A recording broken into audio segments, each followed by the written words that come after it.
to the stage your compere for the evening, Mr. Tom Clements.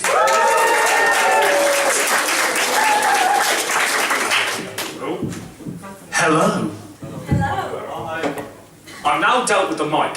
That's the first show of the evening done with. Right.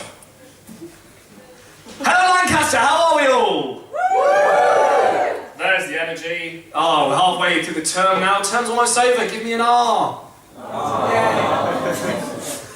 Okay, almost into the third term. The year's almost over. Give me an R. Oh, you sound heartbroken. Aren't we all? But yeah, I'm almost at the end of my kind of first year here at Lancaster. Kind of moved to a new place now. Do we have any first years in? Oh, hello. We'll be coming back to you. But no, I've noticed that moving to a new place, I've noticed strange things about it. Because you're more observant, because, you know, when you're at home you don't notice what's odd about your town, then you move away, people kind of tell you what's odd about it. So what I want to know is kind of moving to a new place, have you noticed anything strange about Lancaster, or has anything strange happened to you? That's what I'm interested to know. Any of you? I got attacked on the bus by a drunk lady. That was an experience now. Wow. That doesn't sound like a hotbed for laughs, but go on. She basically took offence to my hair colour and then grabbed my head and started shaking me and telling me I had no friends. It was pretty bizarre. Right. Well, now the evening's off to a fire starter. I love the colour of your hair. I can't see what it is, but I'm sure it's very nice. Anyone else? Anything strange happened to them? I'm not a fresher, but I've got one. Go on. I was walking back from somewhere and I bumped into a club promoter who was dressed in a pink costume. And I said, oh, you must get a lot of free drinks out of it. He says, no, I'm a recovering alcoholic, actually. Yeah, drink voucher. It was an interesting encounter. Have I gone too serious? Sorry. I can only exhale so much. But no, something strange happened to me. I was walking back from Sainsbury's, just buying pesto, or whatever it is I live off these days. And, yeah, that's how middle class I am. And there was this guy getting arrested. And, you know, that's not the joke. And because the law must be upheld. And, you know, they're just kind of restraining him, like taking him away. Now, as I ushered past this happening, a guy had gone onto his steps, got a beer, sat down, and was just watching the spectacle. And people had joined him. They were sitting, there was a little audience to this happening. And then, two people, unconnected from stare people or getting arrested man, I have a way with words, as I walked past them, one of them said to the other, "Who gets arrested on a Monday?" Sorry, did I not get the memo? Is there an acceptable day to get arrested? Yes, I find you being charged with drunken and disorderly, but as I can see from this statement, you got arrested on a Friday. I therefore find you fair enough. Go and enjoy your weekend, mate. Have one on me. Judge tosses a fiver at him. But also, moving to a new place, you kind of interact with a new social group. You kind of meet new people, and kind of something that I've had to deal with, believe it or not, is the fact that some people find your mug appealing. Now, I don't deal with this particularly well. I'm socially blind. I was in Revs, or wherever it is, I mean, you know, Bustle, the Sugar Cube, Elemental, or the Dirty Buddha. That's a real one! Sorry if there are any Buddhists in. But anywho, I was in Revs, and someone walks, you know, a girl walks up to me and says, "You're cute." Instantly I was perturbed. I assumed she was talking about, you know, kind of a small furry animal of some description, which I actually found very offensive. But anywho, so, you know, we get chatting about 10-15 minutes, and then she says to me, "So, are you going to buy me a drink?" And I responded thusly, "Do you know what? I would, but But, and this is the clincher here, I want some chips on the way home, and I've only got a couple of quid on me. So, yeah, thank you for the sarcastic cut. So I was on my way home, eating my lovely chips, and I realised, Tom, that you might have made a bit of a faux pas there. Or a faux pas, as they say in France.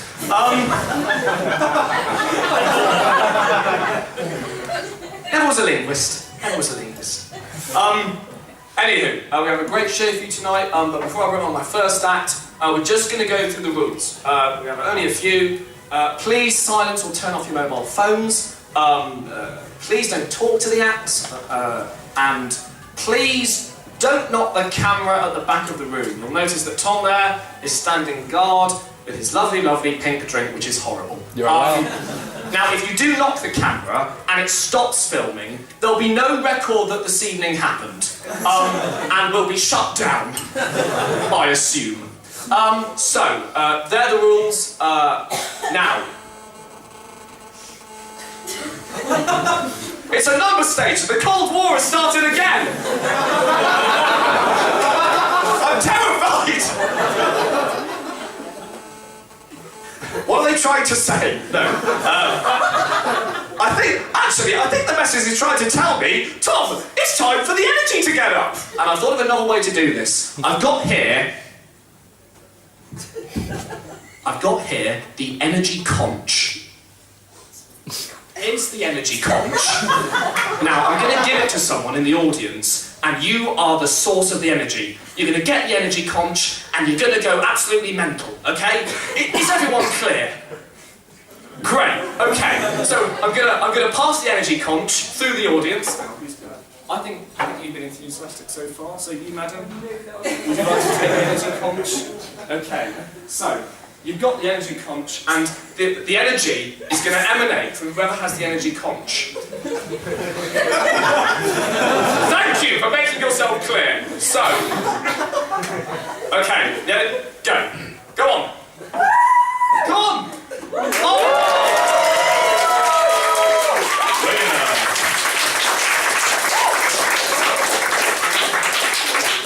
We're going to try that again. No, keep it. It's yours until the next act. We're going to try that again. Okay, so, going to give you my first act now. So, ladies and gentlemen, give it up for everybody's pal, Mr. Duncan! Hello, Lancaster. How are we? Are we happy? That seemed lacklustre. I find it quite hard to be happy. I'm from London, we're quite a grey, miserable lot, not like you northerners with your hopes and your constant, heatless sun. Croydon's quite a terrifying place, I find. It's the only place I've seen a grown woman shout abuse at a baby that she was breastfeeding at the same time. It was quite an interesting scene, actually. She had the baby, as you do, had a cigarette, as you clearly do as well, and had a phone, so her dexterity was impeccable. So she was like this, and then she's having this awful conversation.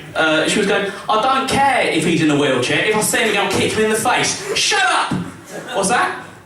I'm talking to the baby. Yeah, kids are hard to raise, aren't they? Yeah. It's a horrible place, and I think it's kind of affected how I think, because I'm starting to really misunderstand things. I was in a DVD shop a few months ago, looking at the LGBT section, and there was just a copy of the Jurassic Park trilogy, just in the middle of the DVDs. And my first thought was, I've really misunderstood this film. I thought it was about dinosaurs. I don't pay attention to subtext. But then I realised, no, I solved this problem. I realised while I was there, you need to think of the 4 letters of LGBT. L, lesbian, G, gay, B, bisexual, T, Tyrannosaurus Rex. That's right, Lancaster, I've solved your problems. And it's a very personal issue for me, for myself, because I recently came out to my parents as a Tyrannosaurus Rex. It was a very emotional scene. I came down for breakfast one day and I was like, Mum, Dad, you're probably wondering about, the arms. And the tail. And the fact that I eviscerated a velociraptor on the way in. And And then I told them I was a proud T-Rex, and my mum was very supportive. She went, "Oh, Ben from down the street's a Brontosaurus, maybe we can form a pack," because mums don't understand these things, Lancaster. But my dad was furious. He was like, I don't want you dinosaurs coming in here, listening to your dinosaur music, going out to your dinosaur clubs. Because my dad's very old-fashioned. Not as old-fashioned as dinosaurs, because they're millions of years old. But it was a very emotional time, and definitely real.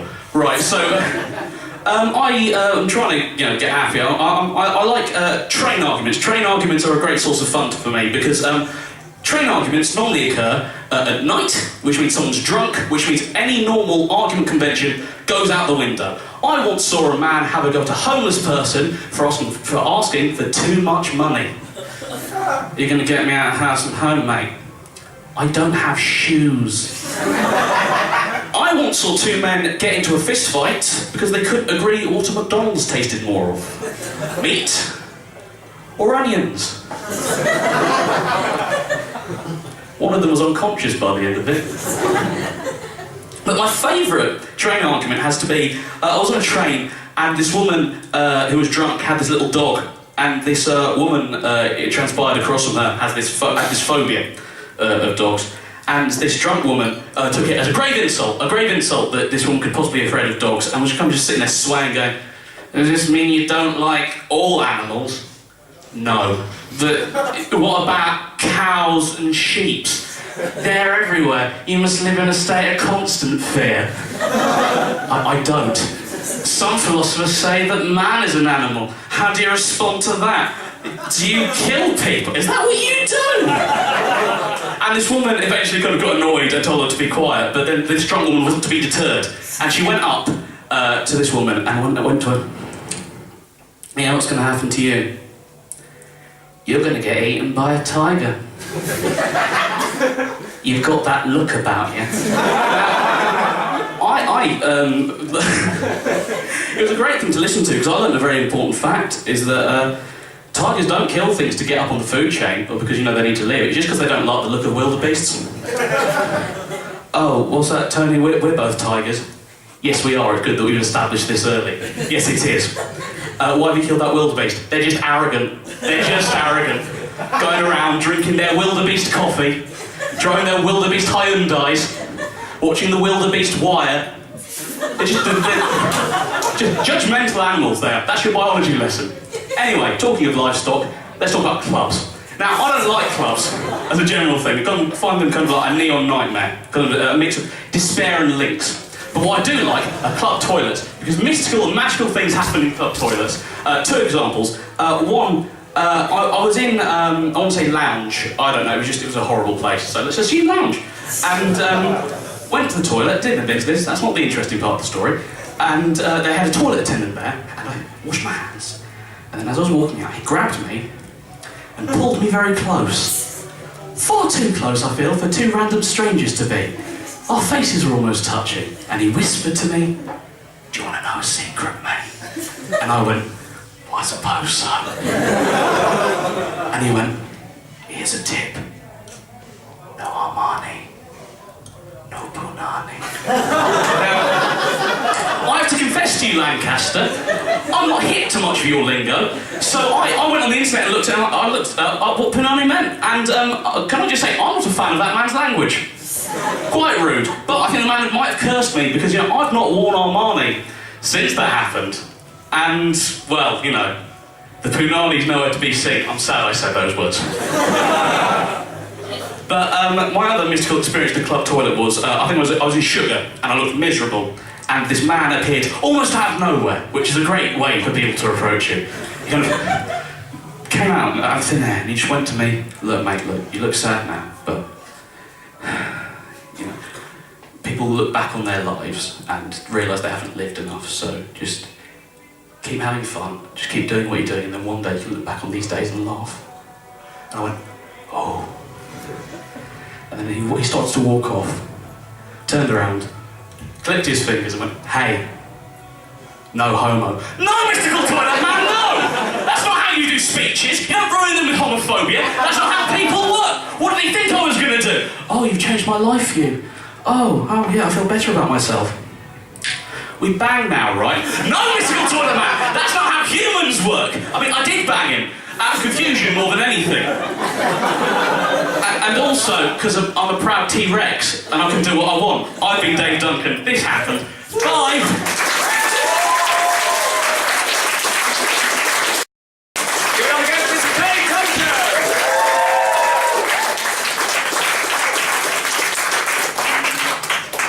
Dave raised some interesting issues there. What I want to hone in on is trains and train catharsis, because some interesting things have happened to me on trains. I was once going to Exeter with my best friend to an open day, and we took a cake for a weekend in Exeter. We took a log roll with us. We had a chat with people on the train about the log roll. We only ate half of it in Exeter. We bought about half a cake. Also, I was once going on the train from Bath to Swindon. And, you know, what was happening was everyone was crowded into one carriage, right? So you've seen Tom Clements the lover, right? That's gone. And now you're going to see Tom Clements the hero. So, we were on a train from Bath to Swindon, and everyone was crowded into one carriage because there were people in between the two carriages who were just crowding in there. No one could get by. It was very hot. People were sweating. One man was just spinning around out of pure confusion. And so, you know, it was getting hot. I was very annoyed about this. What are they doing? What do they think they're playing at? This isn't... Are they thinking about the utility of the carriage? What's going on? And so, anywho, the woman in front of me said, well, why don't you just do something about it? So it was a challenge then. And I realised I had to get to the other carriage because people were suffering in here and I couldn't stand by and let that happen. So I started to push past, right? It was very uncomfortable. As I said, there were lots of people on the carriage. This was not a comfortable experience, but I didn't mind the suffering. And anywho, on the way there, I had my doubters. You've got no chance, mate. Silence, sir!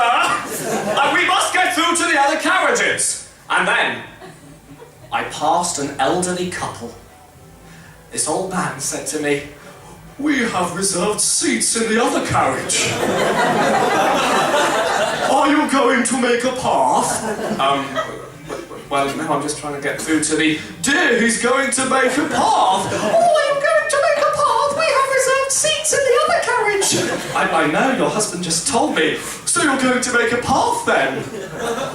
Yes. Yes, I am. Because that's the kind of guy I am. So now I've got two charges. I need to look after this elderly couple. So I'm just pushing past the old people in tow. Because that's the future. And anywho, eventually, we get to the middle carriage. And then I meet these fuckers who are getting off at the next stop, not thinking of the utility of the train. And so I tell them, you should have moved! People can't get through! Oh no, we're just getting off at the next stop. I'm sorry if we bothered anyone. Silence, foul crone! We must get through to the other carriages! Get out of my way!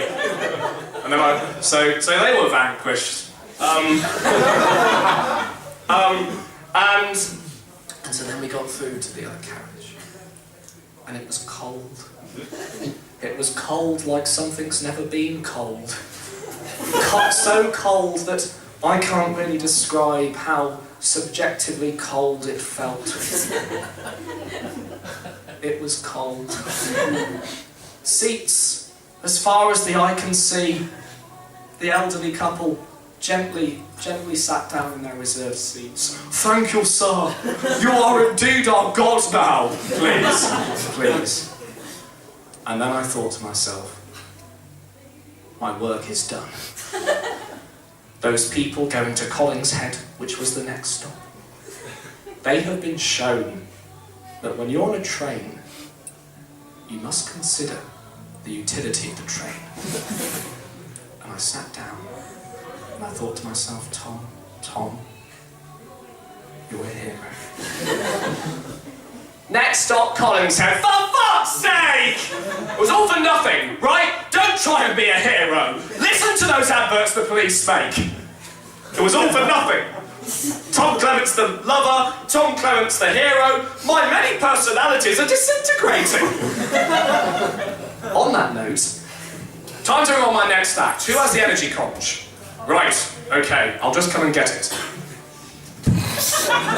It's quite heavy, isn't it? Ooh, ooh. Right. Who's going to have the energy conch? You, sir. Have the energy conch. Oh, thank you.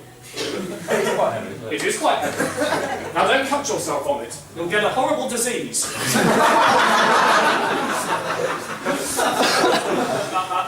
So, get ready to work with my next act. Woo! Come on! Ladies and gentlemen, give it up for the man of 1,000 names, Mr. Jack Maidment! Hello, thank you very much. Yeah, thanks for coming out. Okay, I'm here to talk to you tonight about my family. So give us a cheer if your parents are still together. Oh, you poor, unlucky people. I mean, I'm in the same boat as you. My parents are not divorced. Wish they were divorced, they're not divorced. People think they're divorced, they're not divorced. They act like they're divorced, they're not divorced! I'll give you some examples. For example, all they do to the kids is bitch about each other behind each other's back. I never see my dad because he works away all the time, so I only really see him at weekends. And they argue really loudly and ferociously, which inevitably leads to make-up sex, which is even louder. I mean, that's when the nightmares began, and they've not stopped since, to be quite honest with you. I've figured out that my parents will never be divorced, and I'll never be happy, because they love each other. Deep down, they love each other, and to be honest, this sickens me. Alright? Because I know they'll never be divorced, they'll stay married until somebody dies, I presume. Yeah. I don't know where I'm going with this. Anyway, let's talk about my siblings. I have an older brother and a younger sister. That's right, I'm the middle child, and I'm the first one to go to university. So you must think, wow, what a roller coaster of fun that is. No, it's not. It's horrifying. Alright? Because my parents treat my siblings, I know it's a cliche, but they do, they treat my siblings differently to me. So my brother, once he got so drunk he had to be escorted home at 5 AM in the morning in a police car. What was my mum's response? Oh, you waster. Let's get you to bed. He'll feel it in the morning. Once, my sister basically was joyriding in a beach buggy and crashed it through my front room. Destruction everywhere. My dad's response was, well, I was thinking about giving the front room a makeover anyway. It's okay, sweetheart. Here's 20 quid.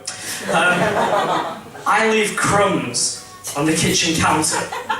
Middle one! Get your ass in here! Yeah, Dad, what's up? Did you leave crumbs on the kitchen counter? Don't try and deny it, I saw you making a toasty before, you insolent little shit! Yeah, Dad, I think it was me. Oh my God, it's true! I tried cutting up a grapefruit before and I got crumbs on the peel. Pat your bags, you're out of it, I don't want to even look at you, you're a disgrace to the Maidment family name. And I thought, wow, why do my parents treat me so unfairly? I mean, this is ridiculous. So then I pissed up the walls to teach them a lesson. Really, talk about parental oppression, guys, God. So anyway, let's move on. I'm pretty sure you've all heard the expression. You can choose your friends, but you can't choose your family. I don't think this is true. I don't think you do choose your friends. I think your friends choose you. I think wherever you go in life, you sort of just fit into a social group. It's as if you can sniff out other people's qualities and see if they match your own. So it might be love of sports, way. Advanced intellectual capability, way. An unbridled passion for My Little Pony. There we go. Whatever suits you. So I believe it's bronies, is it? Yeah, I believe there's some in the audience. Good for you. I was not expecting that. With me, it's more like social awkwardness, obsession with pop culture, onset chronic alcoholism. Yeah, so that kind of explains why I spend my nights alone in my room drinking whiskey, watching reruns of The Wire. But to be fair to my family, going back to them, they were really happy when I got into university. I mean, they were really happy for me. Come to think of it, I think they were a little too happy that I was leaving. In fact, they were rejoicing. I mean, they were singing songs for me, like, for he's a jolly good fellow, for he's a jolly good fellow. And then when I actually left for uni, I heard him sing another song like, celebrate good times, he's gone! And he kept asking me questions like, oh, well done for getting into university, well done, you're leaving forever, that's good. What time are you leaving? Oh, my train's at 8 AM tomorrow morning. Oh, tomorrow morning? So you've been wanting to stay here tonight? Yeah, if that's not too much of a problem. It might be a bit of a problem, you see. We kind of turned your room into a home gym / sauna. I've only been gone an hour. What have you been up to? Anyway, it doesn't matter. I'll sleep on the couch. That might be a bit of a problem as well. See, the dog, which we've called Jack, is claimed the couch. I know you're deathly allergic to dogs, but you did say you were leaving forever and never coming back. Please say that's true. So, alright, so where am I going to sleep? The shed's comfortable this time of year. It was November. Yeah, well, you just have to move the tools away and, fight off the rats, But yeah, shed's great. So yeah, love my family. Woo! But there is one thing that keeps my family together, and that's, and it's the weirdest thing. It's their love for Doctor Who. Now, stay with me on this one. Yeah, they are obsessed with that show. I mean, for example, my parents could be like arguing with each other, like they do, like ferociously arguing with each other. As soon as Doctor Who comes on, it's over. Like, you useless bastard, Dave! Why do you never see the kids? Why do you never hug? Now on BBC One, Doctor Who. Ooh, it's a good one, this. Kids, come on, we're having family quality Doctor Who time again. So we all have to watch Doctor Who. Otherwise, we get smited. But it's becoming a bit of a problem, I think, the Doctor Who obsession with my family. For example, when I was a kid, they showed me some episodes of the classic series, and I said, oh, I didn't really like it. And they thought it'd be an appropriate punishment not to speak to me for 3 years. Nothing major, just from the ages of 8 to 11. Yeah, best 3 years of my life. Like I said, the Doctor Who thing's getting a problem. The other day I caught my auntie ripping out the seats of a car. I said, what are you doing? She went, making it bigger on the inside. No, but seriously, we all think she needs psychiatric help. And the other day, last Christmas, we're having Christmas dinner, and my granddad starts choking on a piece of broccoli. So he's there, he's choking away on this broccoli, and my grandma gets up and says, regenerate! No, Heimlich manoeuvre. It's okay, everyone, I meant Heimlich manoeuvre. So after my granddad regained consciousness and the ambulance left, my mother thought it'd be a good idea to remind us that the Christmas special's on in a minute. So we all rushed into the living room and see the Christmas special. But apart from my Uncle Alan, and when asked, like, come on Alan, Doctor Who's on, you know how much we all love Doctor Who. And he said to them, I'm not a massive Doctor Who fan, to be honest, which is basically sacrilege in my family. And they all turned on him. It's as if he just strangled a puppy in front of them or something. Like, they all just turned on him and stormed like, ah! So I had to drag the poor guy out, and save him. And now I'm not allowed to see him anymore. He's been exiled from the family. Very much like the Doctor's been exiled from Gallifrey. No! Now it's happening to me! No! But you're probably thinking, I've got a dysfunctional family. And I have. And I love them dearly. Apart from those 3 years. But, it's okay because whenever tensions get a bit high in my family, whenever they get a bit much, I don't have to say a word anymore because I've figured out a way to calm everyone down. Crumbs! Crumbs, you little bastard! How dare you! And they just stare at it, it's weird. Wow.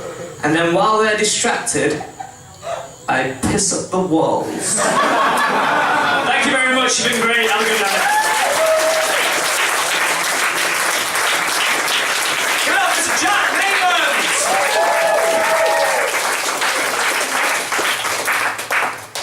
I have a family. And it's always kind of difficult to try and explain your family to people without kind of sounding... I suppose the best way to tell you about my family is through a couple of vignettes. Now, this one is going to show how middle class I am, and also how insane the kind of relationship between my mum and father is. The family was making a crumble. That was on the to-do list for the day. And the thing is, my parents don't argue about big things. Like, they're generally very happy. But it's the little things. For example, ladies and gentlemen, the proportions of butter, flour, and sugar on a classic crumble mixture. That's when the shit really hits the fan. It got to the stage where my dad, he was holding a teaspoon and he was gesturing with it. Now that's a poor show to start with. It's a very funny item to gesture with. And he was just saying this teaspoon, because they were talking about the crumble mixture. And, he's just holding this teaspoon. And it got to this stage where he was just like, well, you can do it however you fucking want to! And he moved the teaspoon on the floor! My mother also got stuck on a roof. Now, the thing is, it wasn't our roof. We were doing a Friends, shed roof. And the problem is, my mum suffers from quite severe vertigo. I really don't know how she got up there in the first place. I mean to compare my mother to a cat there, but anywho. And she got stuck up there. So the neighbours came back, right? Having us done this favour, the favour was not done, ladies and gentlemen. The favour was not done at all. My mum was just there, on their roof. The dogs were around the shed as well. She's also scared of dogs. Just kind of panicking. Oh, that was a bad day. Bad week. Bad week for the Clements household there. Anywho, moving on from domestic bliss. Who has the energy conch? Oh, me. Right, no, don't hold it in the air, you'll hurt yourself. You didn't cut yourself, did you? No, I didn't. I've got it. Good. It's always good to know. Right, I think it's time for someone on this side of the room to have... Oh, I shouldn't have gone with it. Oh, my back. Oh. Time for someone on this side of the room to have the energy conch. Hello! So, does anyone have a burning desire to have the energy conch? I think you do. Hello. There's the energy conch. Be very careful with it. It cost me real money. And not the invisible money I should have used. No, seriously, I am in a bit of a pickle over that one. Right, time to bring on my final act for the evening of the first half. Okay. Woo! Ladies and gentlemen, this is a man from Cornwall, Mr. Jack Nicholls. Hello, hi, hello, you're all nice and I like you. Good. So I'm going to talk to you about regrets. Bad regrets. We've all got them, right? I'm having one. Anyway, so basically, it's not a big deal, but I've worked out how to cure everyone of all of our regrets. So if anyone in this room has a regret right now, congratulations, you're not going to have it by the end of the day. Does this sound good? Yeah! Fantastic, so I'm going to talk you through some of my regrets. Regret number one, Nick Griffin. Well, he's not the regret, like I didn't make him, I'm not responsible for Nick Griffin. He's very much a woman born. No,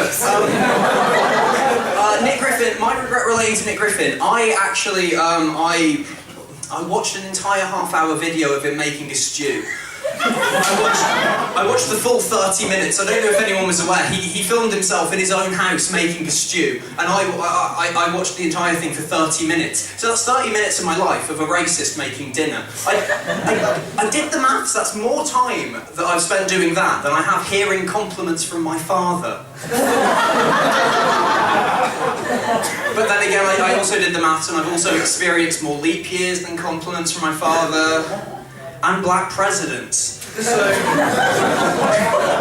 but my problem with the Nick Griffin thing is that, like, okay, so the part of your brain that can make a tasty stew and the part of your brain that doesn't hate people of other races are completely different. I thought he'd be terrible at stew, like, then I throw the meat in the pan. No, he's incredible at stew making. I learned so much from him. But also he's a racist. But I learned from him, but he's a racist. I essentially learned things from a racist. That's not something I ever wanted to do. Am I a racist? Because I feel that might make me a racist.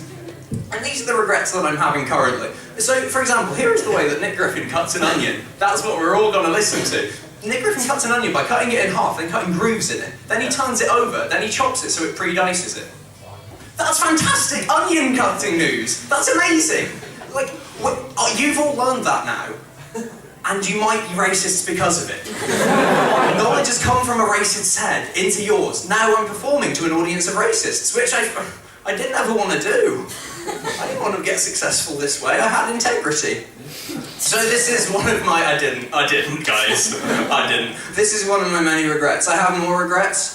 For instance, I'm really bad with money. I realised recently I'm very low on money, so I started cutting out the little things, like looking at my bank balance. I've just stopped. And so now, it might be a regret, I just don't know what's in there. You know, it could be good, it could be bad. It's very much Schrodinger's will I eat next week. It could be good, it could be bad. It's a pre-gret. You know, regret's coming. He's on his way, but he's not in the door yet. But this really influences how I, like, shop when I get to Sainsbury's. So, like, I go in and I can't shop for the human being I actually am. I go in and I'm just sort of like, oh wow, okay, so I've got to save all the money. Oh, this is a really good thing. It's I found an old mushroom on a reduced value. Oh, that's 29p. That's great. So I can get home and I can grate that over some cheese. That's dinner tonight. And then I can freeze half of that, obviously, and then freeze half of that, and then keep freezing it until it goes into recurring numbers. So that's infinite mushroom forever. So that. That's this week at least, and then I'll get some biscuits as a treat because it's important to treat myself, and then I can just have tap water for all the other meals. And, oh well, that's the week's shop for 79p, and then I sort of flounce home. Like that, because I'm happy, right? But then I sort of, by the time I get home, like I've eaten the biscuits and the mushroom's gone off, and like I'm just getting to bed, and I'm just like, all I should have bought was crisps and gin. That's all I actually need. The human being I am, it requires crisps and gin, just the only two things. But like, I can't buy that, because then if I'm in the shop just loading my trolley with the crisps and the gin, looking at the value mushroom, I'll know that that's not who I am. So we've all got regrets, is what I'm saying. These are my regrets. So basically, I promised that I would cure everyone of regret, and you're probably wondering why. The way you do it, it's really simple. It's just like a series of words that you say to yourself. You could be thinking of a regret right now. If everyone pictures a regret, everyone thinks of one. And then immediately afterwards, all you have to do is say, I don't care, I love it. Anything bad can happen. And I learned about this on the radio. I can in fact demonstrate this to you right now. That's right, hold on. I brought a prop. Yeah, okay, so. I have to hold it really high up so you can hear it. So, look Dad, it's like I never gave up the violin. Dad, please come to my recitals, talk to me. Just kidding, of course he's not here. So it's really simple. So it's just this song. Like, okay, so I kind of pop the song. It starts off with like, I had a feeling on a summer day when you were gone, which is really relatable, right? Because it's like, oh, you know, like, oh, remember summer, remember last summer, remember what I was doing then, you know, remember like, oh, where are all these people gone? Where don't they speak to me anymore? Like, where's my life cycling a drain? Where does everything go wrong? Relatable, is what I'm saying. And then the next line is, I crashed a car into a bridge and watched and let it burn. Less relatable. That's, if anything, an overreaction to whatever happened. The next one just goes like, I threw your stuff into a bag and pushed it down the stairs, which ordinarily might be fine, but considering they've already crashed a car out of spite, I'm assuming it's like a puppy in the bag, or like cherished porcelain. I crashed your car into a bridge. They don't need to remind us of that part, surely. That's very much stuck in the mind. But then, I don't care, I love it, I don't care. Which which is great. They just don't have any regrets, ever, which is wonderful, and I think none of us should have regrets. So, because I wasn't entirely open with you, I do have some more regrets, and I've tried to work them out in this song, and I hope you really like it. It's my first time performing, so please be nice.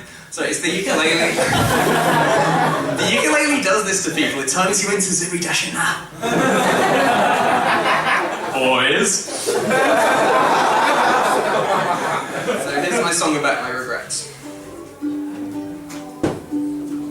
Went home for Christmas and my girlfriend had broke up with me, but I bought us vouchers to go to couples therapy.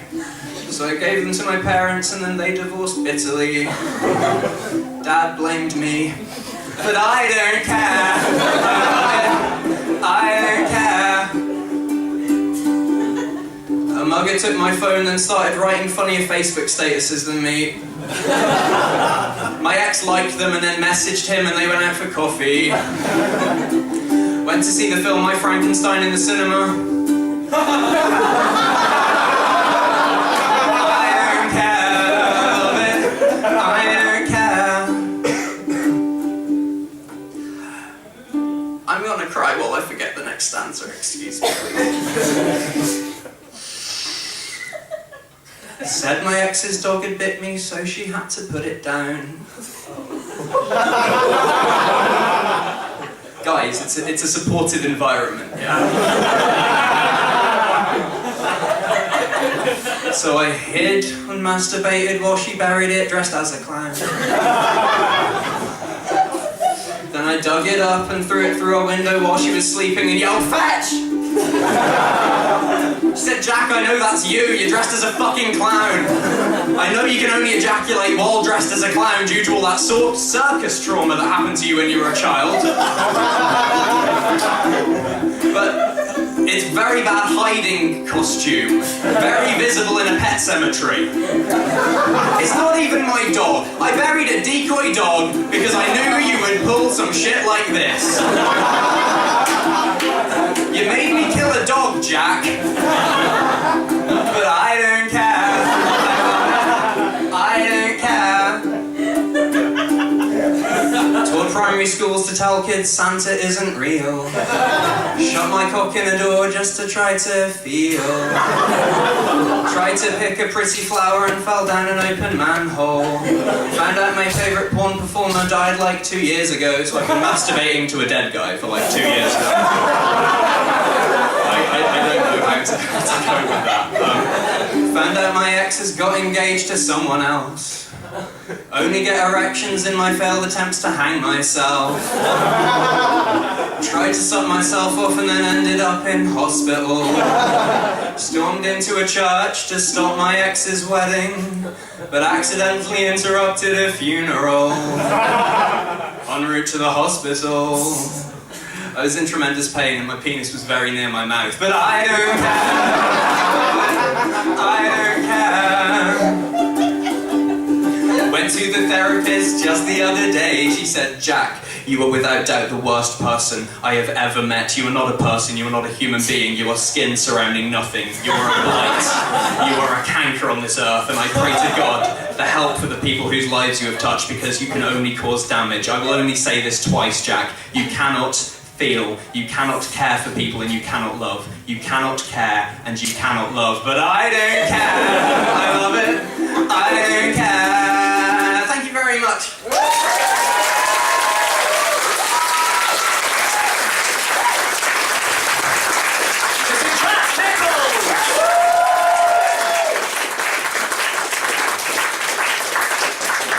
Ladies and gentlemen, that is the end of the first half. Did we enjoy the first half? Good. Okay, we're going to have about 20-minute interval now. A few things. We are going to be taking suggestions for the improv in the second half, so get your minds whirring, get the cogs moving, and we are going to need suggestions for funny phrases for our performers to say at inopportune moments. So we're going to have some cups at the front. Please, please, please, no pictures of cocks. Okay? And now that I've said it, don't put a picture of a cock in, just to be the funny one, because it really is very unhelpful. So yeah, great evening. Right, yes. Can we have pictures of vaginas? It's still genitalia.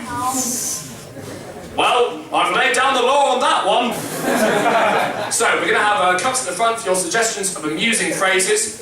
We are also going to have buckets collecting for us to go to Edinburgh. We want to take a show to Edinburgh, and we need some money, so if you have any spare change, please give generously. We have a bucket at the front and a bucket at the back, and please, if the bucket isn't very full, don't put it on as a funny hat. Because I know it is a very funny hat. I've tried, but please don't put the bucket on your head. So we'll be collecting for that. Okay, that's the end of the first half. Get a drink, have a chat, get ready for improv in the second half.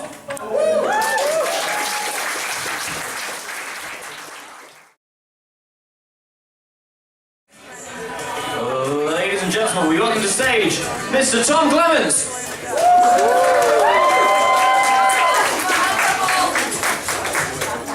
Hello again. Okay, second half we're going to have some improv. We're going to have about 7 or so games. Wow. So we'll be asking suggestions from you throughout the evening. But first, we're going to play a game called Whose Line. We're going to play a couple of rounds of this. And so first up, got to have Tom and Michael.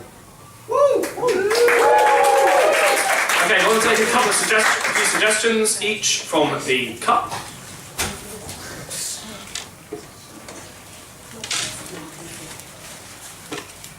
Okay, so for this first game, I need a situation for them to be in. Where is this scene set?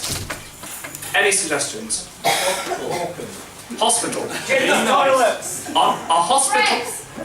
Okay, Greg's in a hospital. And what is the relationship between these two people? Lovers. Father and son. Father and son. So, this is in a Greg's in a hospital. Might be in Morecambe, we don't know. Probably is in Morecambe. Probably is in Morecambe. And they are father and son. And Tom and Michael, take it away. My son, I know we're upset because Mum's very sick, but I thought I'd take you for a special hospital treat. Just look up there, you can see the sign. Dad, we've been to Greg's 4 times today already. You'll eat as much Greg's as I give you! But last time you said if I ate the steak bake, Mum would get better, and she did. I think you'll find the last time I brought you to Greg's, what I actually said was, don't do that, I'm getting an erection. But Dad, you say that anyway! Well, your mother was very provocative. I've been alive for 9 years! Your mother can do things with a sausage roll. That's what you do with me! Why do I give you an erection, Dad? And why do we always have the discussion when there's not another adult in the room? Anyway, this is the interesting fact about this Greg's. This is the only Greg's in hospital in Morecambe. It's not a hospital! It's the back of a pub! No wonder Mum's not getting any better. No, I spoke to the guy who said he was a doctor, and do you know what his qualifications were? He said to me, and then there was only one dwarf left in the Cracknell village. He was sad, and it was a lonely day. Frankly, isn't quite what I was hoping for the man in charge of your wife and my mother's health. This part of the world has a sad history, son. This isn't even a Greg's. It's just a bar and some peanuts. Well, look, son, as the old saying goes, have a banana. Well, you have to use your imagination, son. See this peanut here? I know it's tiny, but it has the curvature of a banana. You eat it! Why do you never eat the peanuts? You just feed them to me with that in your trousers. I can see it now! Do you remember how your mother got sick? Yes! I remember that day very well. You were in the circle of my trust. And that's how it all went wrong. That was my birthday, Dad. And your great big surprise ended Mum in hospital. I remember the song I sang to you that day. Do you remember, son? I don't want to. Happy birthday to you. Stop! Do you remember, son? Stop! Happy birthday to you. What's that on your head? Your penis! It's always that! It's always you rubbing Boris Johnson's belly until he falls asleep. That's what your breath. When you sneak up behind me in the living room. collar and just start muttering about Boris Johnson. If I was slightly older and legally my own person, I'd leave. But I can't because it's Morecambe. Well, you're upset. Do you want to Greg's? Real Greg's? Real Greg's. Really, really real Greg's? Really real Greg's. Okay, Let's go.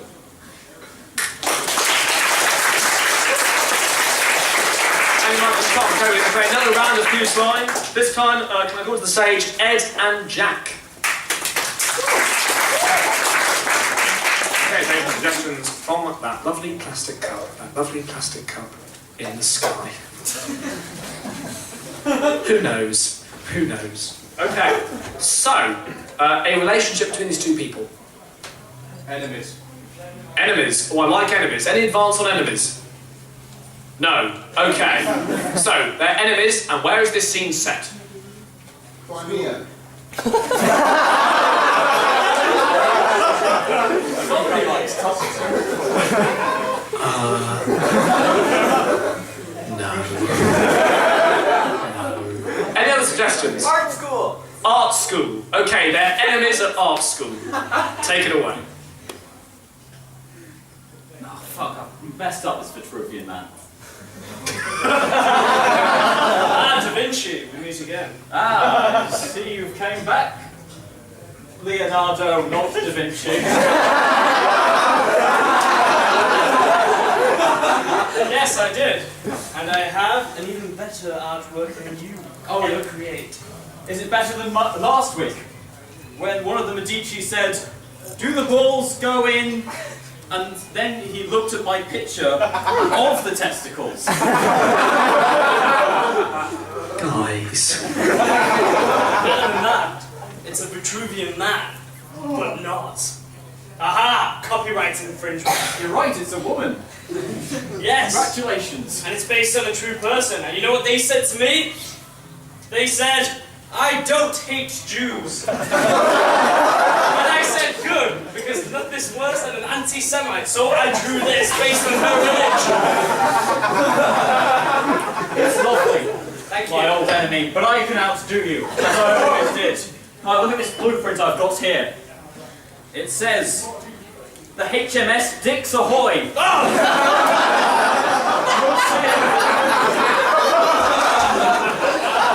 Renaissance dicks shall spread throughout culture. I must say that title makes me boil, my blood boil with envy. But you have not seen my latest piece, which I have called, Honey, I got my dick stuck in the door again. Do you see the subtext in my piece? Much better than you. I bet that really hurts. It did. It's based on a true story. It really hurt. I had to go to the hospital. 11 stitches. Well, you shan't outdo me. I remember when we first started this feud, not Da Vinci. It was copyright infringement, and it was also the fact. Then I shout £2 coins and 50 pence piece. Yes, that's right. You swine! I converted to sterling. Aren't you a bastard for that? But I'll get you back. I'll get you back by doing... I shall buy some apples! Think of all the apples! Fine. Take the Vitruvian man. You win, not Da Vinci. Aha, I always win. Here, what did you get from my spirally helicopter? It's safety tested. Okay. I called it the spirally helicopter for many... Right. I remember the safety testing it. If you want to get in the seat, yeah? Okay. Just remember, to fly it, all you need to do...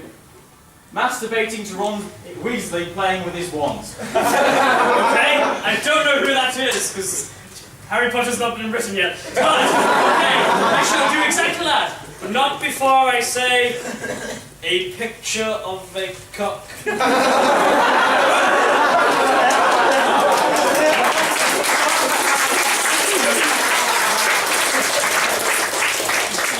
have other games to do, but firstly, guys, come on, I did say...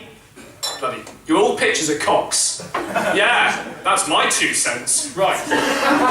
Our next game is Gibberish Translator. Okay, for this I call to the stage Dave, Jack, and Stephen, and myself in a minute. Okay, so onto the stage.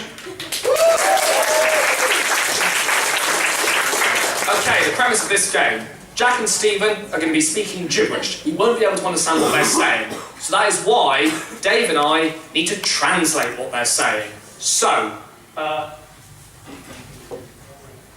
if I can have a relationship between these two people. People getting divorced. Getting divorced, any advance on divorce? Colleagues. Colleagues, okay. Oh, yeah. Colleagues getting divorced. Well, we're going to some interesting places tonight, ladies and gents, but I think we can do it. Okay, you are colleagues getting divorced.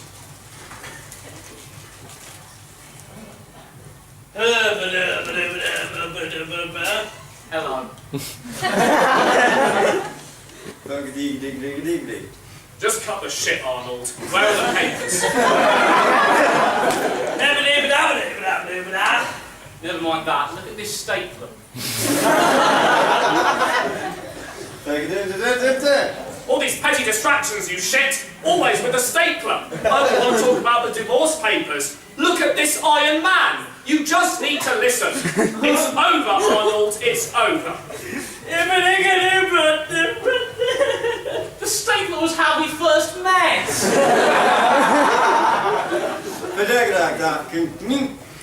Yes, the stapler was very much the bedrock of our relationship, but it's out of staples, Arnold. And therefore the metaphor has come full circle.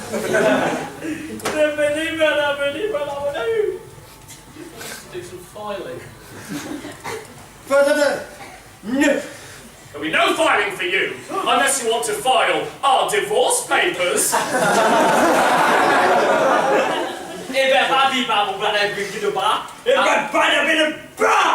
That's quite the ziggy you laid on me. Here are the actual divorce papers.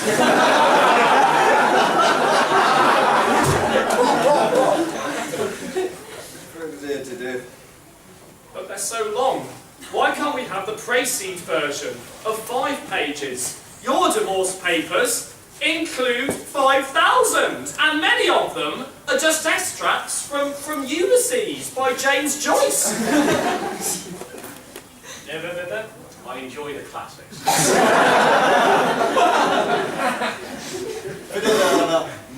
Well, listen, I'm tired of this. I think you should just go.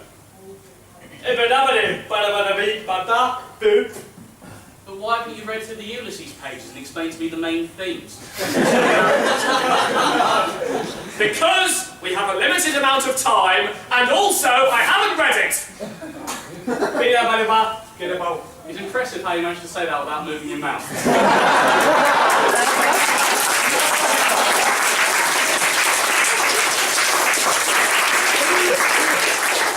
Okay, well done there. Our next game is Merry Berry, so can I call to the stage Will and Michael? Okay, the premise of this game is that for 30 seconds they're going to do a really serious, dramatic scene. We are going to get to the heart of the artists and the malaise. And then, when I clap my hands, they're going to make it ridiculous. So, what I need is a crisis that these two need to solve. Genocide. Not genocide. For Ukraine! Yeah, no! I'm very much turning into the bedraggled supply teacher of this evening. Michael's broken his nose! Michael's broken his nose. I heard something about an explosion over here. The volcano's about to erupt. A volcano is about to erupt. Okay. They've been trying to stop the volcano, but in the process, Michael has just broken his nose. And crisis ensues. Take it away. Oh, look, I know the volcano was more pressing, but I think I've just broken my nose. Broken your nose? How are we going to get down the mountain? I don't know, and I also feel the purposes of this game have been somewhat defeated by a hilarious premise. Well, we're going to have to get you on a sled. Come on. Lie us down. This is a rocky mountain. The only way we're going to get out of here is to ride. Okay, let's get out. As if that was necessary. So I'll lubricate the start with some nose blood. Nose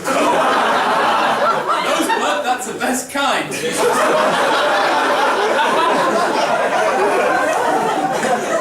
million vampires can't be wrong. 6 million vampires? Why, what? That's what's coming out of the volcano. 6 million vampires are coming out of the volcano. Ride, my friend, ride! You don't have a license! That didn't work. If anything, I don't think my broken nose is that important anymore. What's concerning me is the literally 6 million vampires are coming out of that volcano. In pyroclastic flow form. Because we like to learn something. I hope they cool soon. Then there'll just be a blackened state of vampires. Indeed. But the sunlight will, of course, take care of them. Of course, always the sunlight with you. Remember that skiing holiday? The sunlight would melt the Alps. The sunlight would allow us to get into Italy. No. Listen here, you little shit. You're going to use the S word, really? No, but I'm going to sneeze on your face. If I get blood on you, then the we aren't bleeding. Well, why don't you stay on this mountain? Oh no! The vampiric pyroclastic flow is coming this way! It's coming this way! Why are you using that sled? My legs! That's just... I don't have a clue.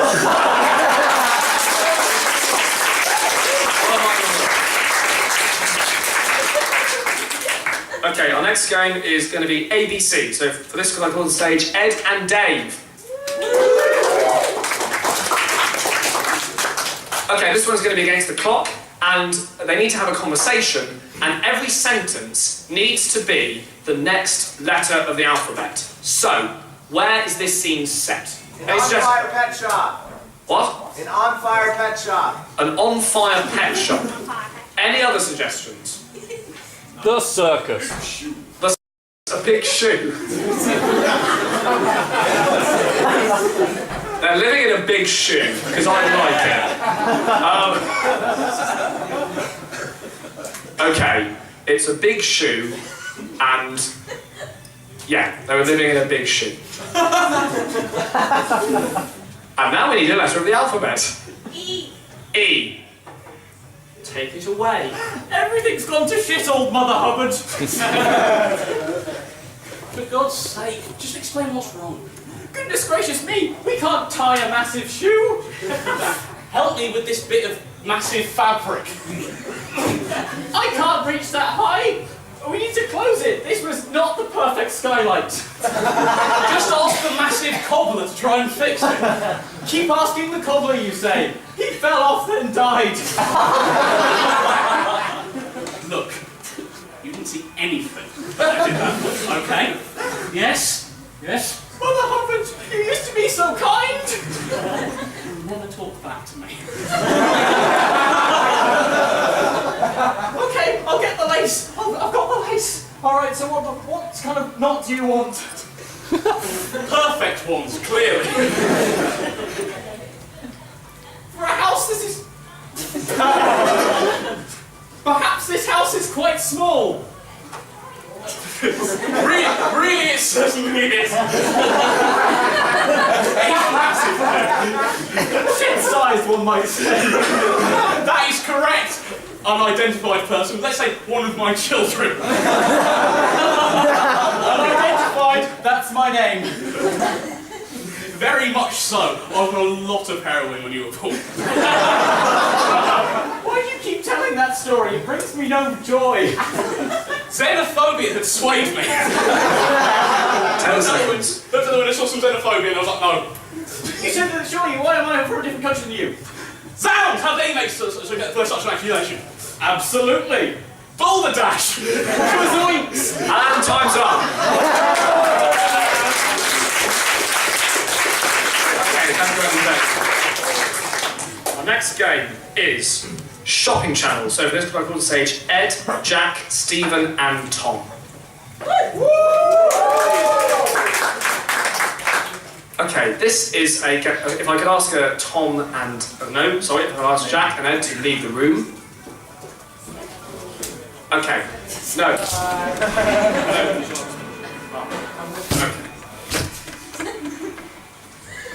Are they gone, what, little ones?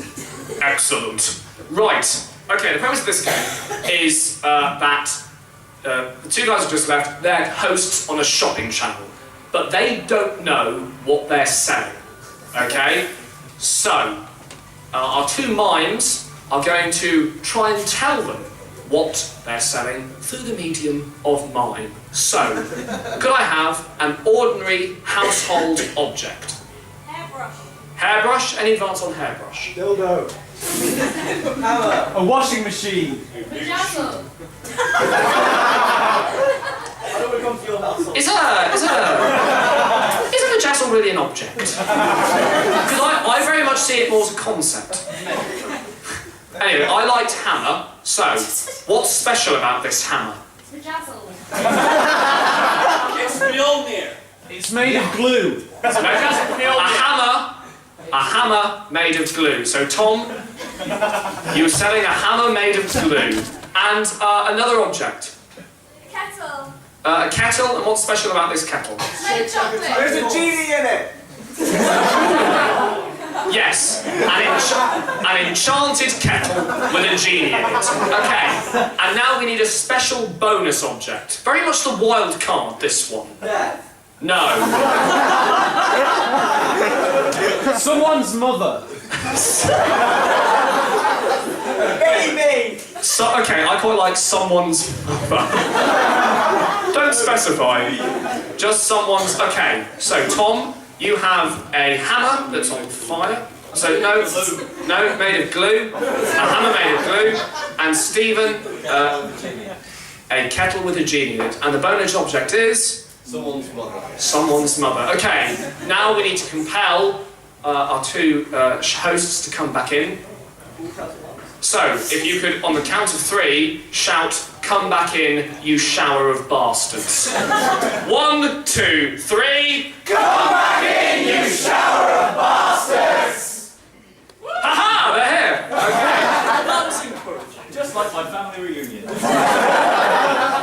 Okay, if Tom and Ed want to kneel down first, and take it away.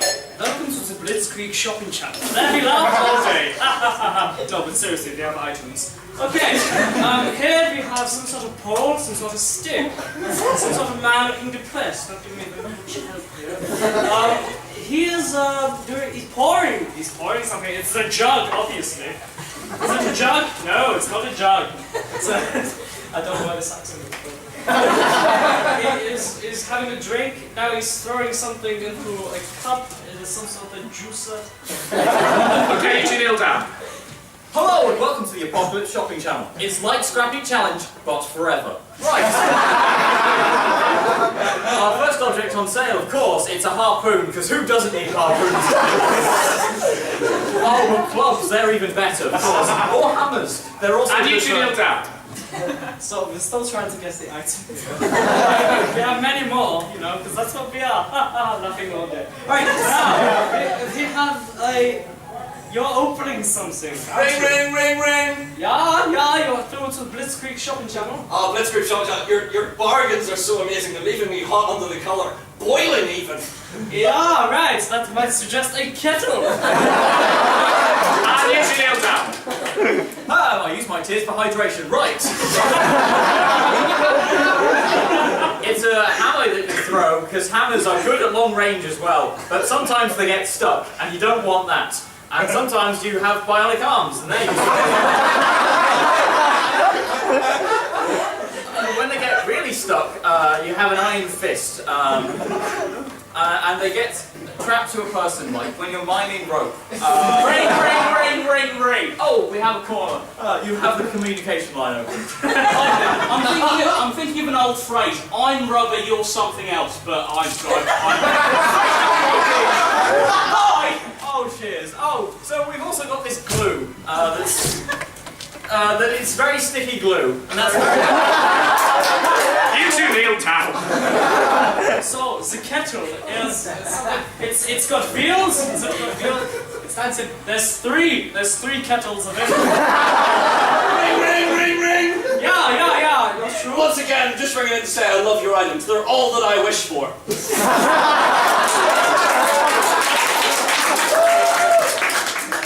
Still not very closer. 3 wishes. Oh, it's a kettle you rub to make a genie come out. Oh, so who doesn't need magic glue hammers? Magic glue. Now for our bonus item for today's. Oh, it is a man with a shoe instead. And now, because of all the cocksucking, he has become my woodlouse. Okay, you two kneel down. Right, so on to our bonus item here.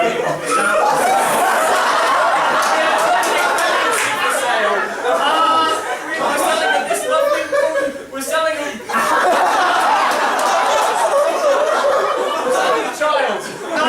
You two kneel down. Oh, it was a child, yes. And you're not sucking. You are giving birth to the child. It is a labor. I give birth to the child and you're raising it in your arms and... Oh, you bury the child! You two kneel down. Oh, so when you're cuddling your child to tell them what life was like before, you might think about it a lot.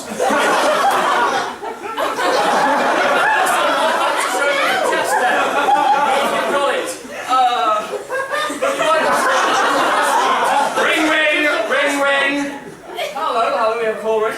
Yes, congratulations, Marjorie, or whoever. Very common for someone of this particular sex.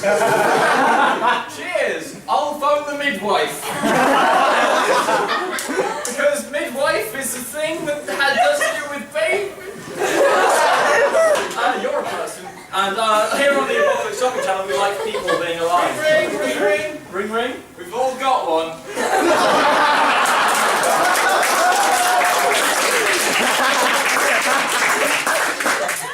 We're selling a home for the future.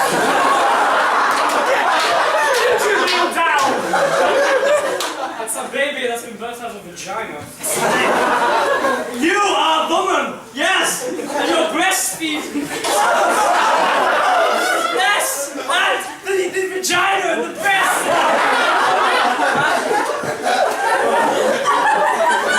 You're the person who takes the baby out of the womb. You're sitting down. Oh, we're selling doctors. Oh, this is just what I do in my spare time. Ring, ring, ring, ring. Hello? You're my brother from another.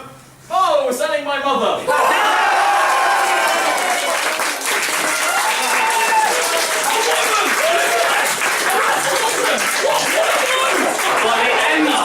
By the end of that, you were just naming component parts. I didn't know she's a wife. I've heard of talking around something, but come on now. Okay, our next game is GCSE drama, and this one comes to the stage Will, Dave, and myself. In a minute.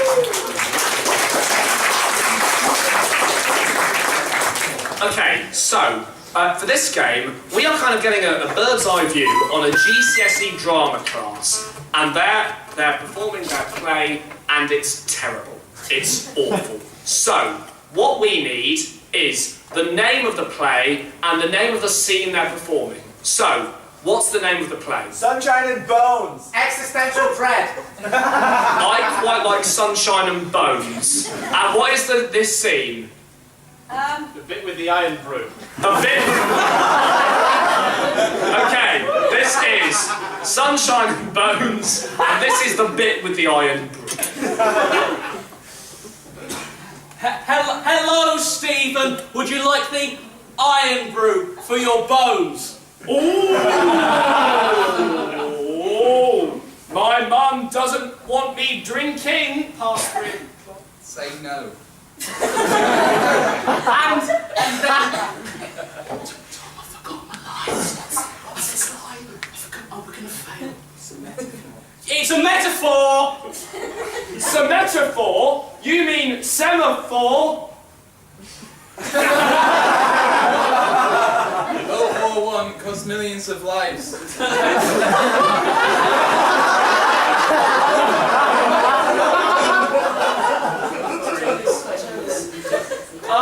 So, time for this iron brew.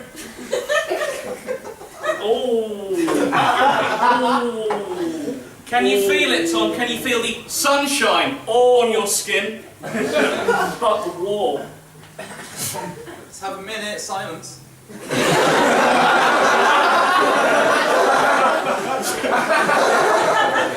Accept everyone for creeds.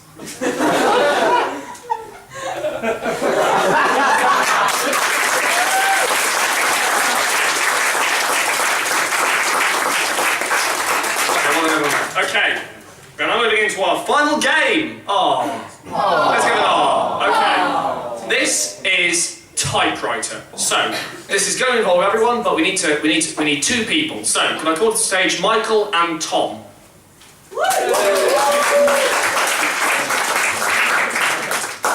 Okay, premise of Typewriter. Michael is our budding writer, and he is writing a novel. It is going to be the best novel of the century. It is going to be a modern-day classic. And as he's writing it, we are going to get a physical representation of what's happening. And Tom is going to play our main character. So, we need two things here, three things. Firstly, what's the genre of this book? Smut. Noir. Horror, I heard horror. Sci-fi. Erotic. I quite like sci-fi. What is the title of this book? Dirt. Why is my horse dead? Why is... Yeah, okay. Why is my horse dead? And what is the name of the main character? Reuben. Reuben. Yes. Okay, so this is the sci-fi novel of the century. The sci-fi novel of the century. Okay.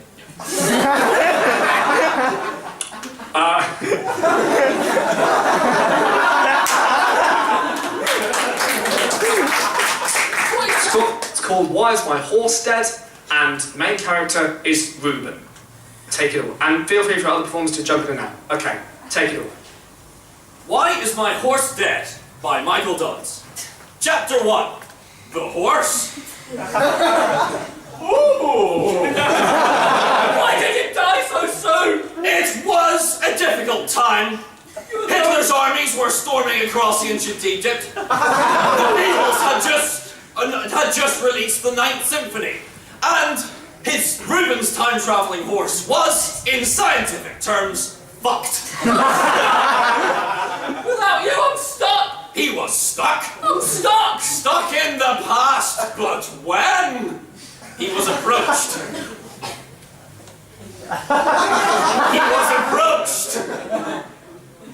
Hello, said the intruder. Hello. Hello? Hello. Hello. Hello, they said several times to me.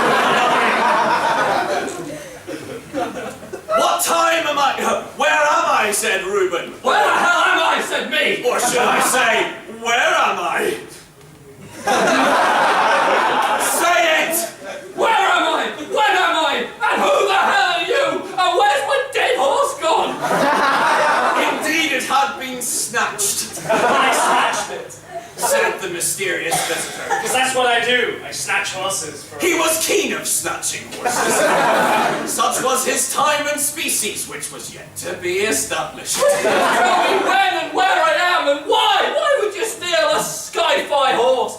He could fly, damn it. He couldn't fly, but Reuben wasn't one to tell the truth. I sense dishonesty in you. But enough about that. We are in the time between times, the spaces between spaces. Yeah, no, can you put a date? Basically, Norwich 1250, I think. Norwich 1250.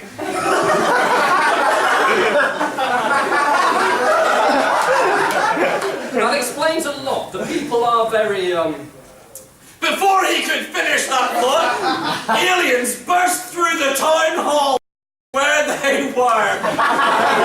Honestly, it looks like they're already here. Aliens! I'm terrified! I must run! So he fucked off like the card he was.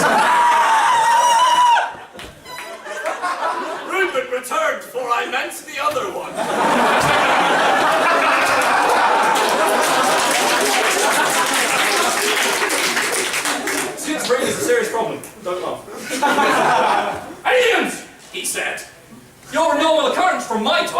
hey, what's up? Do you want to go for a pint? You just used that word on us, didn't you? Which one? Pint? No, the A word. The A word. The A word. You horrible man. You're a horrible man. We discussed it. We used the M word on you, man. These aliens were from the 20s. I mean the 2052 20s. We have yet to experience them, so who can tell? I am Cyber Gatsby.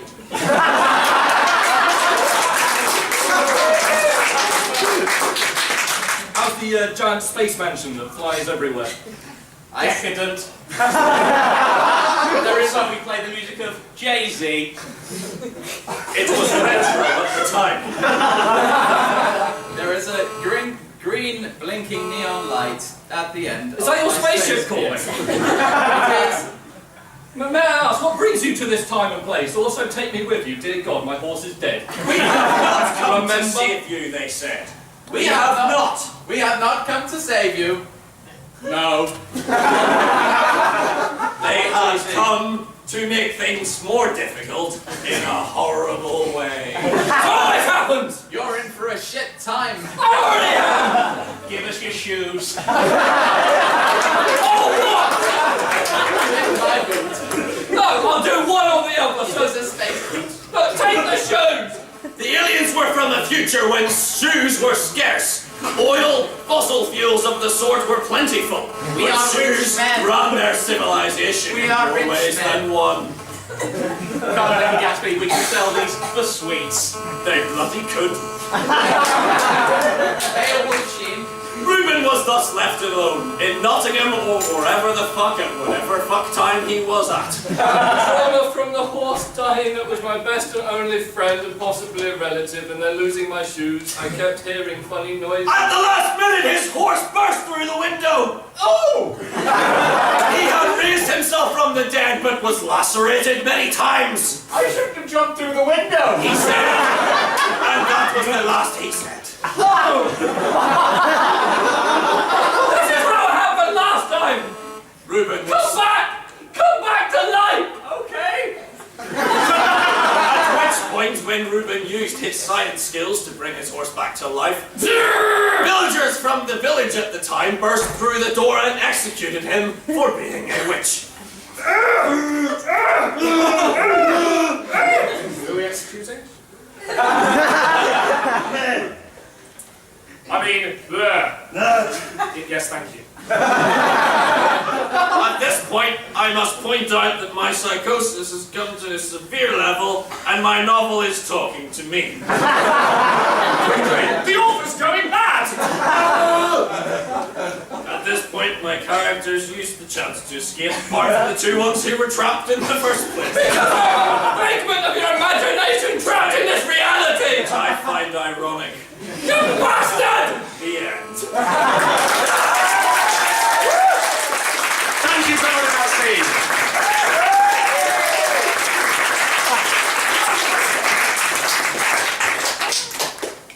Ladies and gentlemen, that is us for this evening. What's going on? Have you enjoyed tonight? Okay, before I say goodbye, just a few things. We had a great time, but we could put this event on for free, and that's great. But we can't go to the Fringe for free. It will cost money, and it would be great if you could just spare some spare change, put it in the buckets, just so we can take a show up to the Fringe. That'd be really great. If you've enjoyed tonight and you want to get involved, not just in stand-up, but in sketch writing, in improv, or anything else comedy-related, please chat to me, chat to any of the acts, chat to anyone I know in the society, and I'm sure they'll be very nice and approachable. Okay, so, my acts this evening have been Mr. David Duncan.